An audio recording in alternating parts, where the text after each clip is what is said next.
Struggling to organize multiple apps on your Windows 11 screen? In this quick video, I'll show you how to snap windows like a pro so you can multitask faster and stay organized. So let's dive in. One of the coolest features in Windows 11 is called Snap Layouts. Here's how it works. Open any app, for example, Notepad.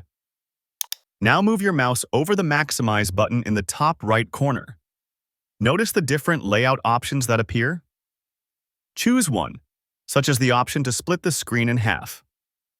Instantly, your window will snap to one side, and you'll be able to pick another app, like File Explorer, for the other half of the screen.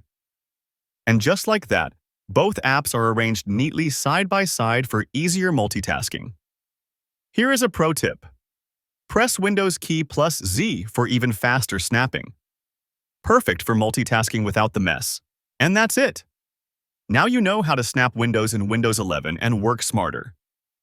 If you found this video, don't forget to like, subscribe, and hit the bell icon for tips and tricks. Thanks for watching, and see you in the next video.